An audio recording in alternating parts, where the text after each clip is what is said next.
부산이 대한민국 제2의 도시로 성장하기까지 중심지 역할을 해온 부산대학로 앞. 태어난 곳이죠. 태어난 곳이고 지금도 살고 있는 곳이고 아마 죽을 때까지 부산 사람으로서 부산에 계속 있어야 되는 나의 터전이 되는 곳이 부산이라고 생각을 합니다. 제 주변의 친구들을 보게 되면 저와 나이 또래가 비슷한 친구들이 사실 부산을 떠나는 경우들이 많이 보이거든요. 부산에서 나고 자라 시의원이 된 반선호 씨. 그와 함께 부산 대학로 앞을 둘러봤습니다. 너무 오랜만에 왔는데 좀 충격적입니다. 예전 같으면 대학생들로 북적여야 할 거리. 하지만 이제 부산에서 가장 높은 공실률을 기록했습니다. 25.6%. 상가 4곳 중 하나가 비어있는 겁니다. 사실 10년 전에 제가 대학교 다닐 때 하고는 전혀 다른 상황인 것 같아요. 부산대학교 앞이 이렇게 될 줄은 아마 아무도 몰랐을 것 같고, 부산대가 그래도 부산의 대학생들의 맥하고 소비활동이 이루어지는 곳인데 이게 언제부터 이랬는지도 사실은 스스로 반성도 좀 하게 되는데, 이게 뭔가 방법을 찾아야 될 것 같아요. 어쩌다 이렇게까지 되었을까? 부산의 미래를 고민하는 시의원이자 청년 정치인으로서 이게 단지 부산만의 문제는 아닌 것 같아 더 걱정입니다. 대한민국의 마지노선의 시간이 다가온 것 같다. 부산이 아마 대한민국의 거울이 될 것 같은 생각이 조금 들어요. 대한민국 전체의 문제가 될 수도 있거든요. 단순히 상권이 사라진 것이 아닌 부산의 인구가 급격히 줄고 있는 심각한 상황. 부산의 재정 전망을 연구하는 박충훈 박사도 인구 절벽이라는 말을 여실히 느끼고 있습니다. 심리적인 마지노선이라고 볼 수 있는 그 350만 벽이 무너졌고, 또 2023년에는 이제 330만 벽도 무너졌습니다. 부산 인구 유출률, 즉 연령대별 인구가 빠져나가는 비율을 보면 문제는 더 심각합니다. 청년층이 눈에 띄게 빠져나갔죠. 이에 비해 청년층 순유입률은 도드라지게 낮습니다. 경제 활동의 핵심이 되는 청년 인구가 급격히 줄고 있다는 거죠. 빠지는 건 확실한 거잖아요. 예. 그럼 이렇게 빠지면 재정적으로는 어떤 문제가 생기게 되는 거죠? 그러니까 이 GRDP, 그러니까 지역 내 총생산의 양이 지방 세입을 거의 결정하는 그런 구조거든요. 이런 상황에서 보면 이제 청년층의 유출은 곧 지역 경제 산업의 침체로 이어지고, 그러면 또 청년들이 빠져나가는 거에 이제 유출을 더 가속화시키는 그런 이제 악순환이 좀 이어지는 그런 측면이 있습니다.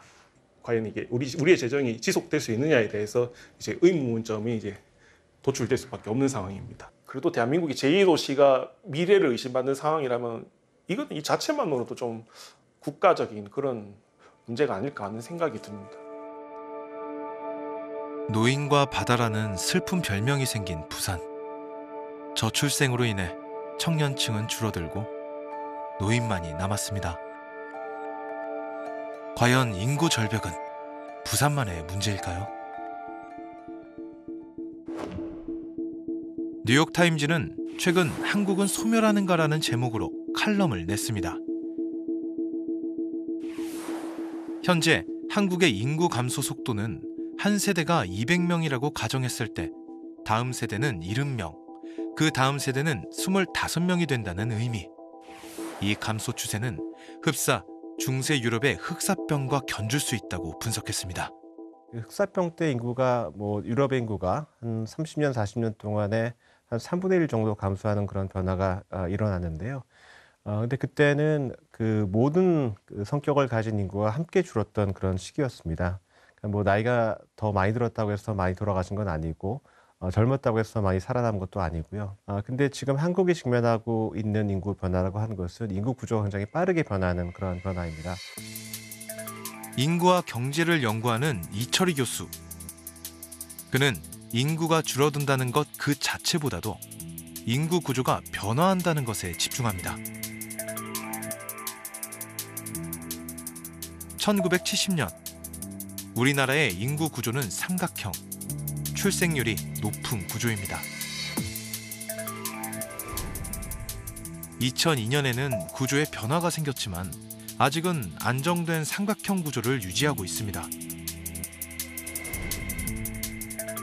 10년 후 2022년 저출생으로 아래쪽이 급격히 좁아졌습니다. 저출생 문제의 골든타임이 시작됐다는 신호죠.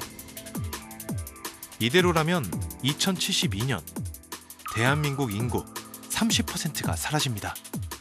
한국도 앞으로 한 50년 내에 인구가 한 30% 준다고 얘기를 하고 있는데요. 그것 자체보다도 이제 그런 변화가 너무 빨리 일어나서 한국 사회가 이제 그 정도의 인구 규모에 적합한 시스템을 만들고 여러 가지 제도를 이제 건설할 수 있는 여력이 별로 많지 않다는 데 이제 큰 문제가 있다고 할 수가 있겠습니다. 너무 빠른 속도와 더불어 생산 연령 인구의 감소도 큰 문제입니다.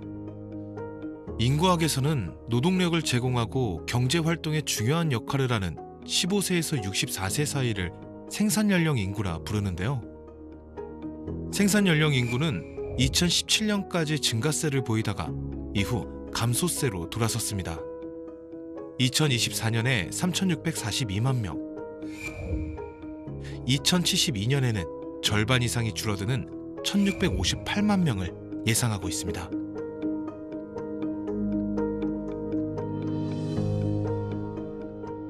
인구의 급격한 감소는 생산 연령 인구, 즉 노동력의 감소로 이어지는데요. 이 충격을 일찌감치 체감하고 있는 곳이 있습니다. 광주의 한 중소기업. 인공지능 기술을 영상 감시 장치에 도입해 화재, 폭발 등 재난을 미리 감지하는 첨단 기술을 보유한 회사입니다. 2001년에 설립해 꾸준히 성장하고 있는 회사. 그런데 이 회사 부사장은 요즘 부쩍 고민이 많습니다.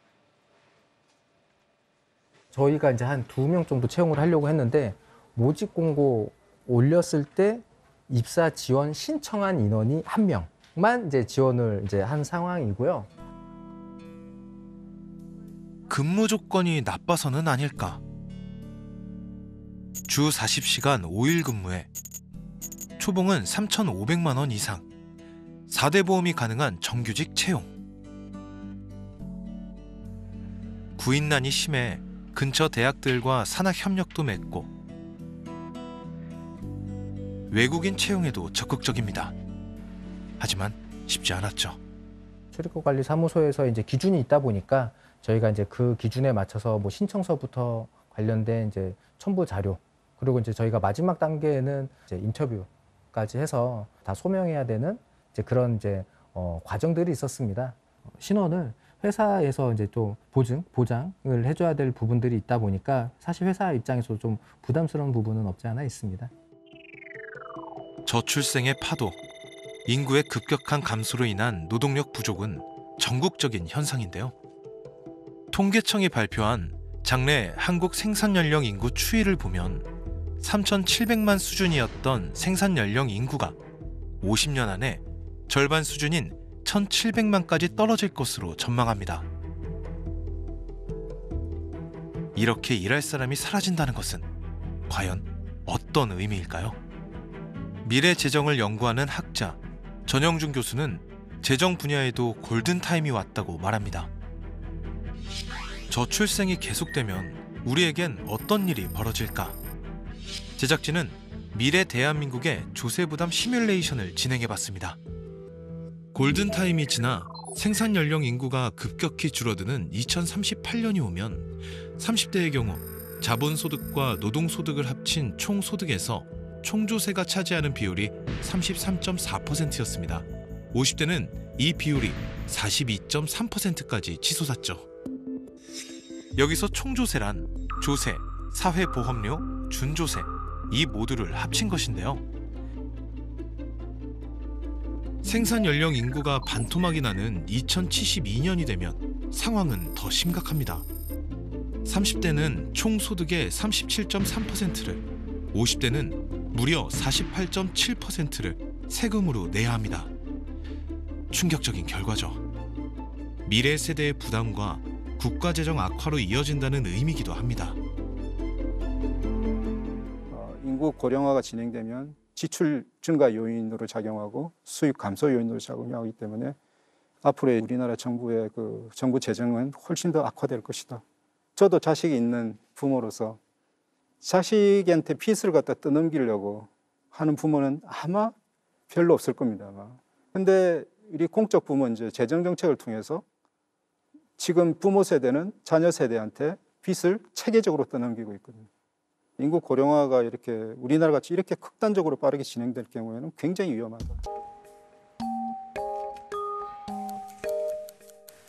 루리야. 루리야. 루리야. 루리. 어린이집 가야지.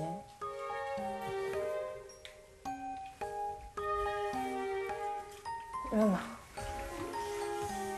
네, 일어나. 아침 일어나는 거 많이 힘들어 하더라고요.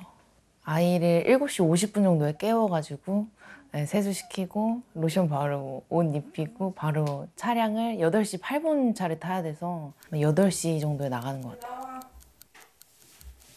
빨리 가야 돼, 우리. 우리 늦어서 잠깐만.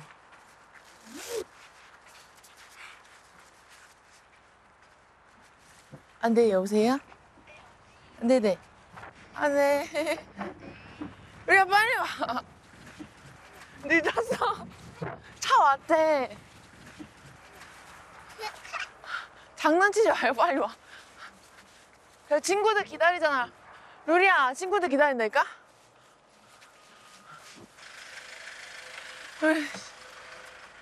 다녀오겠습니다. 네, 감사합니다. 루리 엄마 이선아. 루리 아빠 이기현입니다. 직업 군인으로 12년 차 근무 중에 있습니다. 저는 부동산 관련 사무직에 종사하고 있습니다. 한 7시 반에 집에 나와서 8시 반까지 출근을 합니다. 출근 시간은 9시 반까지고요. 퇴근 시간은 6시인데 늦을 때는 뭐 8, 9시까지 있다가 퇴근할 때도 있고요. 왔다 갔다 하는 출퇴근 거리는 1시간 정도, 왕복으로는 2시간.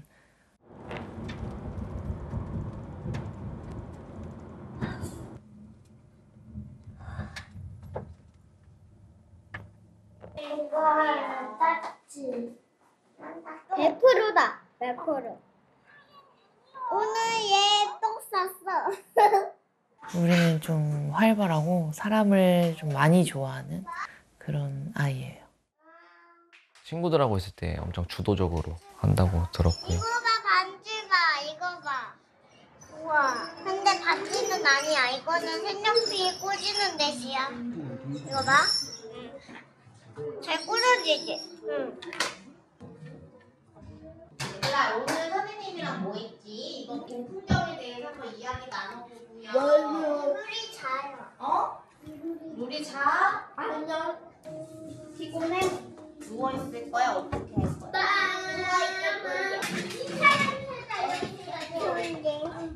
오늘 날씨 추운데. 얘들 노래가 어때? 좋아요.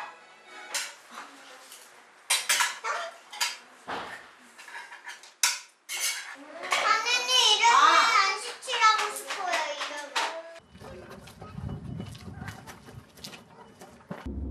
내 방좀 들어봐.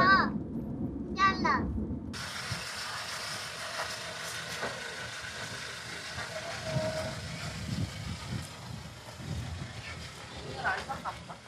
원래는 태권도가 5시부터 6시까지이기 때문에 6시에 데리러 가야 되는데 제가 늦어질 경우에는 항상 혼자 남아있을 때 데리러 가가지고 그럴 때는 좀 안쓰러운 것 같아요.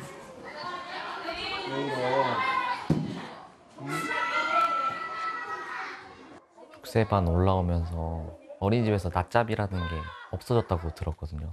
낮잠을 자지 않고 바로 태권도 도장에서 운동을 해야 되는데 그 졸음을 이기지 못해서 많이 울기도 하고 본인이 많이 체력적으로 부담을 느끼고 있지 않나. 조심.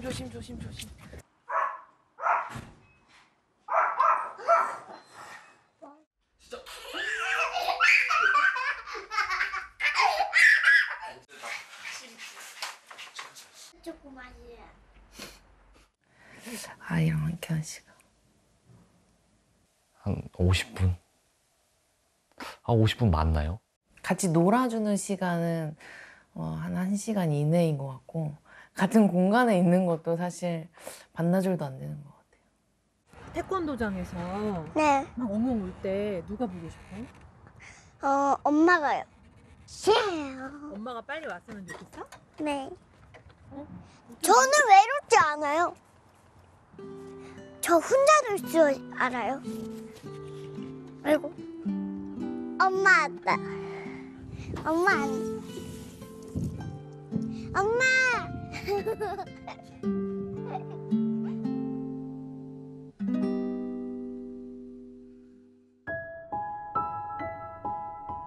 저희가 이제 결혼을 하고 5년 정도 아이가 없어서 시험관을 이제 7번 정도 시도를 하고 첫째를 가지게 됐어요. 너무 이렇게 귀하게 이제 저희 아이들을 만나다 보니까 항상 아이들한테 고마운 마음이 커요.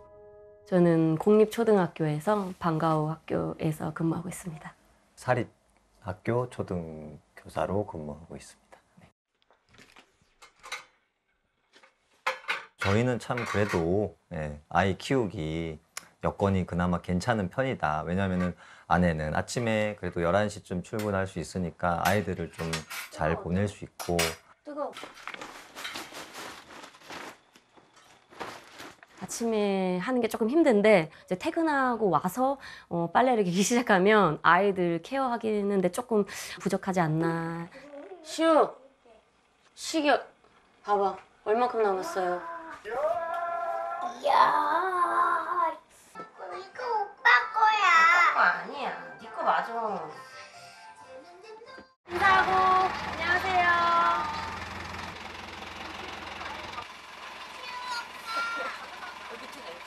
아이들이 이제 9시 20분 정도의 셔틀을 타면 3, 40분 정도의 시간이 나요. 그러면 짧은 집안일 정도는 하고 출근할 수 있는 것 같아요. 저는 이제 11시에 출근을 하면 방과후에서 아이들을 가르치고 있기 때문에 오전 수업 준비를 해요. 1시서부터 5시까지 아이들을 이제 지도하고 5시부터 7시까지는 이제 학교 행정 업무 보고. 제가 보통 한 6시에서 6시 반쯤 퇴근했던 것 같고, 요즘은 이제 저도 초보 이제 교무부장인데 한 1시간 정도 더 걸리는 것 같아요. 그래서 7시 반 또는 8시쯤 되는 것 같습니다.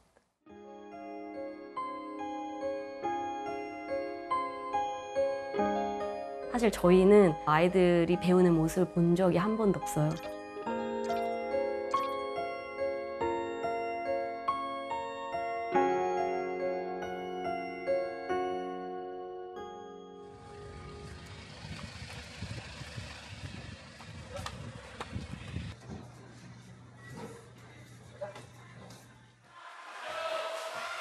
가급적이면은 지금은 좀 즐길 수 있는 거, 어릴 때부터 좀 경험하면 좋지 않겠나 하는 마음으로 학원 다니고 있습니다. 아빠가 그렇게 좋게 얘기했지만 픽업이 되는 학원이 예체능밖에 없습니다. 그렇구나. 영어도 안 되나요? 영어도 안 됩니다. 그렇구나. 네. 집으로 바로 오지 못해요. 저희는 7시에 퇴근하니까. 근데 보통은 학원들은 뭐 5시, 6시쯤 끝나니까 누가 받아주실 분이 필요하거든요. 그래서 지금 이제 야간 연장 보육 해주는 어린이집에 다니고 있고 그쪽에서 받아주셔요. 심심할 때도 있고 뭐 그냥 장난감 가지 놀 때도 있고 장난감 안 가지 놀고 그냥 앉아 있기도 해요. 좀 놀기도 하고 누워 있기도 해요. 힘들면. 방과후 교사신데 내 아이들은 못 보잖아요. 네, 맞아요. 너무 항상 좀 부족하다는 생각을 다른 엄마들보다 더 많이 하게 되는 것 같아요. 저는 또 학교에서 또 많은 에너지를 쓰기 때문에 어쩔 때는 저희 아이들한테 최선을 못 다할 때도 있어요. 네, 그런 부분도 굉장히 미안하긴 해요. 이제 뭐, 자 가자. 너 따라와요. 아빠 따라와. 밥은 잘 먹었어요? 없습니다. 그렇죠. 네. 저희 아이들이 이제 야간 연장 보육하면서부터는 없죠. 너무 늦게 퇴근하다 보니까 이제 7시 이제 반 뭐 그 정도 이제 아이들을 이제 만나면 적어 30-40분 정도 요리를 해야 되는데 아이들이 8시까지 기다리기 너무 힘들어 했어요. 밥상머리 교육이라고 하잖아요. 사실상 저희는 평일에는 아침부터 저녁까지 같이 밥 먹으면서 교육할 수 있는 시간 전혀 없고요. 노는 시간은 실질적으로 한 30분 정도 될까요? 네, 그 정도 될 것 같아요. 네, 유치원 선생님이 더 많이 놀아주시죠. 그렇지. 네. 초저출생 시대에 태어난 귀한 아이들. 하지만 아주 어린 시기부터 아이들은 부모의 빈자리와 함께 자라고 있습니다. 유아기를 지나 초등학생이 됐을 땐 어떨까요?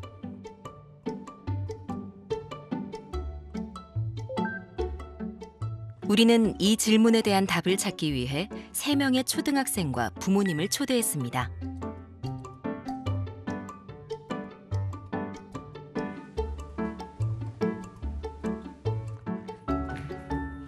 아이들이 잠시 다른 공간에 머무는 동안 부모님들이 처음 마주한 건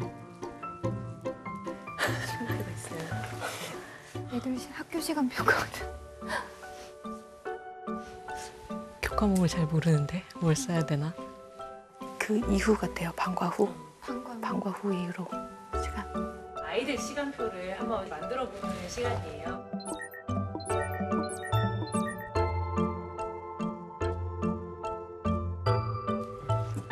거의 돌봄을 많이 해서 저는. 시간표가 생각이 안 나는.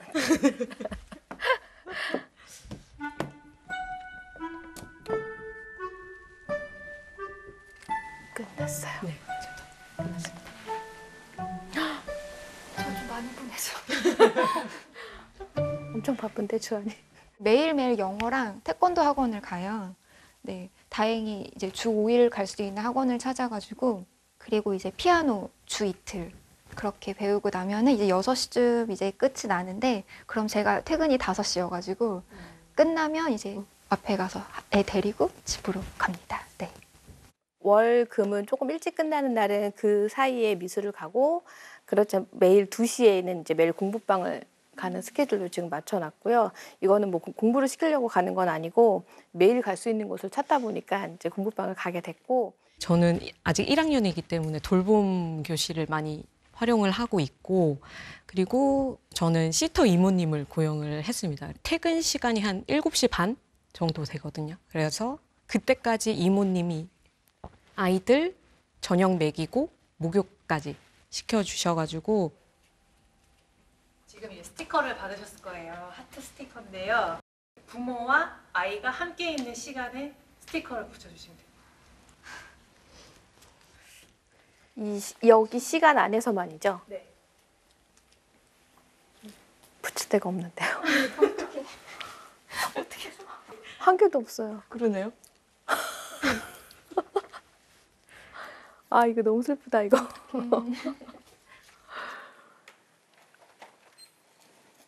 하루 종일 혼자 있는 시간이 많다고는 생각을 했지만 수치상으로 지금 딱 머릿속에 들어오니까 약간 현타가 오는.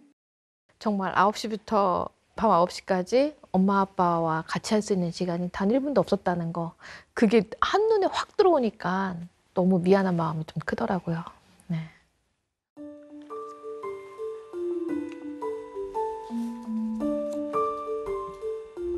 드릴까요? 어떡해. 알겠어요.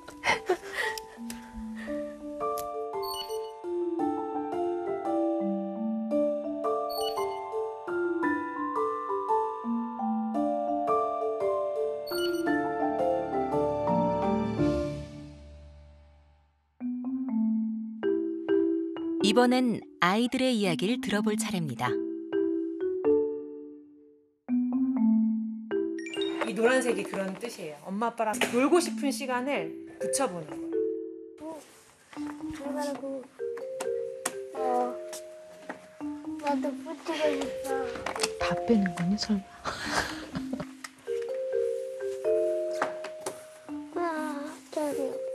붙였어요. 좀 자고 그러는 시간인데 엄마 아빠 바로 만나면 졸릴 것 같아서 저 나머지 시간에 빼고서는 그냥 다 엄마 아빠가 있었으면 좋겠어요. 그냥 다 엄마 아빠가 있었으면 좋겠어요.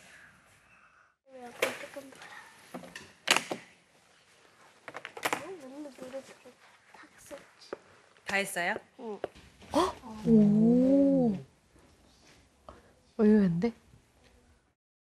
엄마는 이제 회사에 있을 시간인데 그때 제가 집에 와도 엄마가 집에 없어요.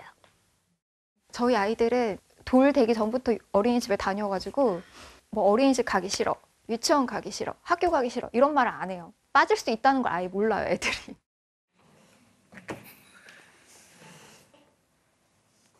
없어? 진짜? 더 붙이고 싶은 거 없어? 어이구. 엄마 없어도 된다. 선우 엄마 거부? 약간 서운하게 지금.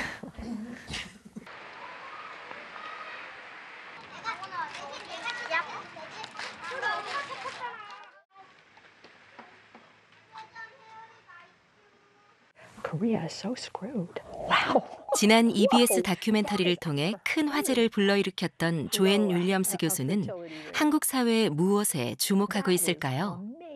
It seems that in Korea, you define the ideal worker as someone who starts to work in early adulthood and works full-time and lots of overtime for 40 years without a break, taking no time off for childbearing or elder care or really anything else. It's a model that's perfectly designed for the workforce of the 1950s.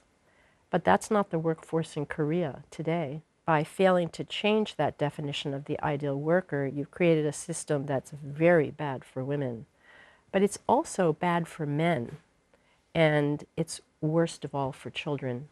What I saw is people, not people who didn't want to have children, but people who felt they couldn't do right by the children, and that's why they were choosing not to have them.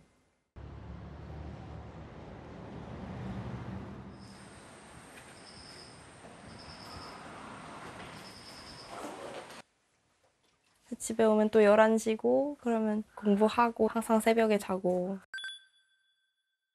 거의 없는 것 같아요. 마지막으로 그랬던 게 언제인지 기억이 안 날 정도로. 어쩌다가 진짜 일찍 들어오시는 날이 있어요. 그러면은 그때 외식하자 이러는데 할 수가 없어요. 왜냐하면 학원 시간이 빼고 가기가 그게 쉽지는 않더라고요. 그래서 거의 평일엔 쉽지 않은 것 같아요. 아이들의 마음에선 어떤 생각들이 자라고 있을까요? 막내야 수저 세팅. 야, 쌍머리 교육이 안 됐어. 근데 공부를 못 하겠어 진짜. 나 하기 싫어. 그래서 부모님들이 살짝 이해가 안 가. 꼭 공부로만 좀 그런 생각하시니까. 진짜 지나가다가 누가 갑자기 툭툭 치면서 이거 받으세요 하고 100억을 줬으면 좋겠거든. 나도. 내 소원이야. 너 장래희망이 그거에 떡볶이 주차리. 아 맞아. 얘 스토리에 요리하는 거 많이 올라와. 그냥 되게 부모님이 동의도 안 하시고 그냥 공부만 하라 이런. 근데 대충 알 것 같은 게 지금 막 부모님 공부해라 이런 이유가 다 돈 벌려고. 공부에 대해서 압박이 너무 심하달까? 그래서 난 자꾸 해외를 가고 싶어. 약간 대한민국이랑 안 맞는 느낌. 우리나라 어린이 청소년들의 주관적 행복 지수는 OECD 국가의 평균 점수가 100점이라고 그랬을 때 65점이 나와서 최하위권으로 나왔었습니다. 항상 변하지 않는 것은 최하위권이었다. 이 결과는 변하지 않았었습니다. 행복을 위해서 무엇이 가장 중요한가? 초등학교 4학년 때는 가장 많은 학생들이 가족이라고 답하고 있었고 가장 적은 비율로 답한 것이 돈. 중3쯤에 이게 역전이 되고요.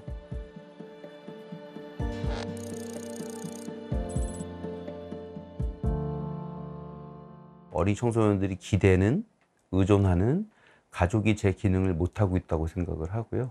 부모님들도 굉장히 장기간 노동시간 때문에 학생들과 시간을 같이 보내지 못하고 짧게 시간을 보낸다 하더라도 그때 대화는 대부분 대입과 관련된 대화가 되고 그걸 몇 년 동안 경험한 어린이 청소년들은 가족은 더 이상 내 행복을 담보하지 못한다. 그때 결국 뭐 나를 지켜줄 거는 돈밖에 없지 않겠느냐라는 생각을 하게 된 게 아닌가. 이런 가족의 경험을 축적해온 아이들은 과연 어떤 어른으로 자라나게 될까요?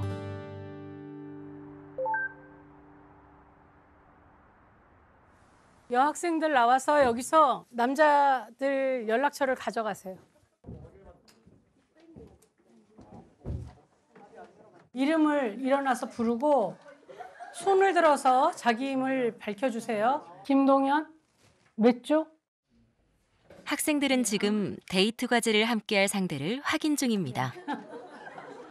네, 엄청 친화적이네. 데이트 신청은 전화번호를 가지고 있는 사람이 합니다. 목소리를 들어야 그 느낌, 감정 이런 것들을 느낄 수 있기 때문에 가능하면 전화, 그리고 대면으로 한 번의 데이트는 4시간 이상 있어야 하고. It's homework for a popular college course on dating and relationships in South Korea. 외신들도 주목했던 이 독특한 대학 수업에서는 부모 결혼 탐색 인터뷰 등 관계에 대한 다양한 과제들이 주어집니다. 가족에 대해서도 좀 생각해 보게 되고 개인에 대해서도 생각해 보게 되고 나의 삶, 나의 결혼, 나의 사랑 이런 것을 생각해 보는 기회를 좀 마련해 주고 싶어서 그런 과제를 하고 있는 거죠. 전 세계적으로 결혼이 없어지고 있고 사랑도 좀 많이 없어지고 있고 그럼에도 불구하고 상대와의 관계 속에서 내가 좀 더 행복해질 수 있는 점이 많기 때문에 그런 가능성에 대해서도 좀 생각하게 하는 거죠. 우리나라 성인들은 대부분의 나라들이 인생에서 가장 중요한 가치로 가족을 선택한 것과 달리 17개국 중 유일하게 물질적 가치를 선택했습니다. 굉장히 뼈아픈 현실인 것 같아요. 왜냐하면 지금 현재 우리 사회에서는 그런 가족의 기능을 많이 잃어가고 있다. 그리고 결혼하지 않고 연애하지 않고 타인에 대한 갈망 이런 것들이 줄어드는 이유는 타인에 대한 관계에 대한 실망이 가족 내에서 온 것이 아닐까. 그러니까 우리가 가족에 대한 경험이 긍정적이지 않았다. 그래서 우리가 향후의 가족을 구성하는 거에 대한 희망이나 기대도 많지 않다. 이거와 일맥상통한 생각이 들고요. 제가 이제 늘 새 비유를 합니다. 새는 양날개를 통해서 날아가잖아요. 한쪽에는 노동, 한쪽에는 돌봄이라고 하는 것이 서로 밸런스를 맞춰가면서 날아가야지 잘 날아갈 수 있는데 우리나라가 굉장히 노동 중심적인 사고, 생산 중심적인 사고, 그리고 거기에다가만 너무 큰 가치를 부여를 한 거예요.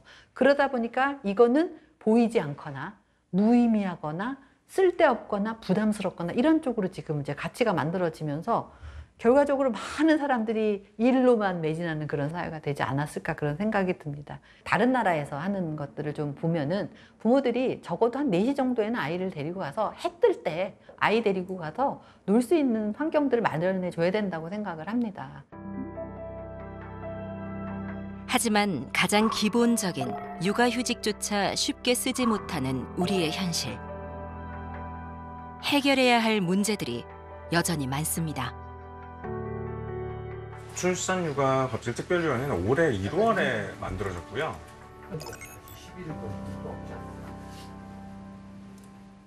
동료 직원들에게 민폐가 된다라는 그런 인식들이 뭐 인사 담당자나 중간 관리자, 팀장급에서 꽤 많이 있는 것 같아요. 이상한 대로 정보 배치를 한달지, 아이고 육아휴직 갔다 왔으니까 실적 빨리 채워서 승진해야지 하면서 너무 많은 일들을 주는 거예요. 육아휴직 갔다 왔으니까 성과는 C 받아도 되지? D 받아도 되지? 실제로 그렇게 성과평가를 하기도 하고요. 이상하게 출산 육아 갑질과 관련해서는 피해자들의 거의 99.9%가 여성인 거예요. 이게 여성에게만 너무 편중돼서 체계적으로 발생하고 있다는 상황에서 좀 문제의식을 갖게 됐고, 이걸 해결할 수 있는 방법이 뭘까? 이게 여성만의 문제가 아니라 이제 아이를 키우는 남녀 모두 모든 노동자들의 문제로 만들어버리면 되지 않을까. Really important thing with respect to leave is to set the expectation that both parents will take a full leave. The research robustly reflects is that if men don't take parental leave, the women who do will be stigmatized. And so what employers need to do is to focus on sending a clear message that men are expected to take leave, and I mean leave as long as the women take.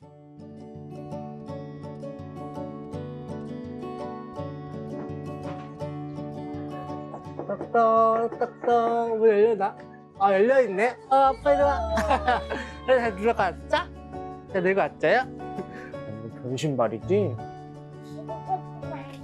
맞아, 이건 변신발이야. 저는 모션에서 재고 관리 업무를 담당하고 있는 이우영 서퍼입니다. 저는 34살이고요. 딸 하나 키우고 있고 지금 4살이에요. 휴가가 좀 여유가 있어서 그 2시간 휴가를 쓰고 이렇게 일찍 퇴근을 해요. 다시? 아이가 이렇게 웃어주면은 그냥 그게 행복한 것 같아. 이게 묻기만 해도.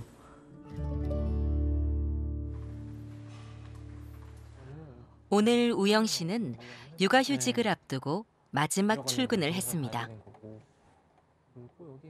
저도 뭐 나중에 뭐 결혼하고 보면 또 쓰는 날이 있지 않을까요? 예, 어릴 때 추억거리가 많으면 좋죠. 전에도 한번 썼었어요. 근데 그때는 짧게 썼는데 지금 남은 개월수가 8개월이에요. 그래서 8개월 좀 다 쓰려고. 아이들은 점점 빨리빨리 자라고 그때 그 순간이 돌아오지 않는데 그때 다시 돌아갈 수 없어서 육아휴직을 또 쓰게 됐고요.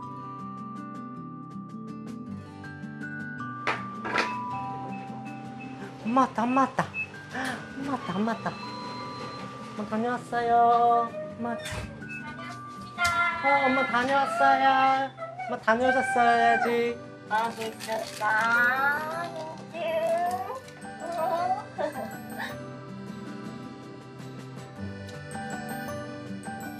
수연아, 엄마가 얘기해 줄 게 있어. 오늘 아빠가 오늘까지 회사 출근하시고 그다음에 육아휴직 쓰신대. 그럼 이제 소율이 아빠랑 에버랜드 갈 수 있어. 아빠랑 놀러 갈까? 에버랜드 가면 소율이 좋아하는 판다 볼 수 있어. 또 뭐 보지? 펭귄도 있어. 뒤뚱뒤뚱 펭귄하고 또 뭐 있지?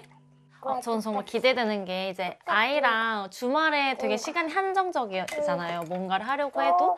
그런데 이제 평일에 좀 남편이랑 아이랑 단둘이 시간을 보내는 것도 되게 어떻게 보낼까 되게 기대되고 궁금하기도 하고 되게 잘 해줄 것 같아요.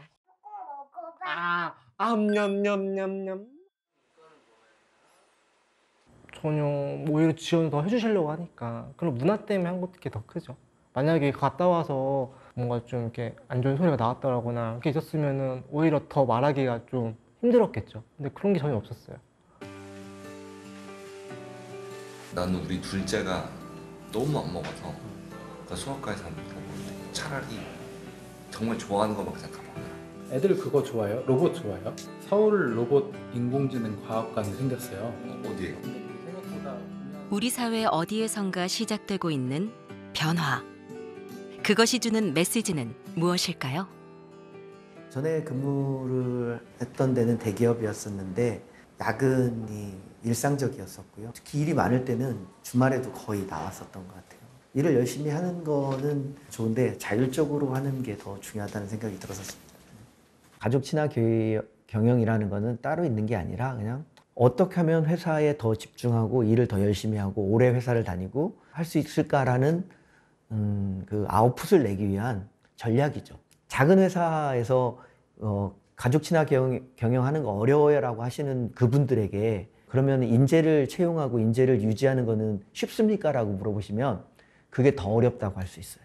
앞으로는 채용이 훨씬 더 어려워지기 때문에 그렇지 않은 회사는 회사의 생존이 아마 더 어려워질 수 있습니다.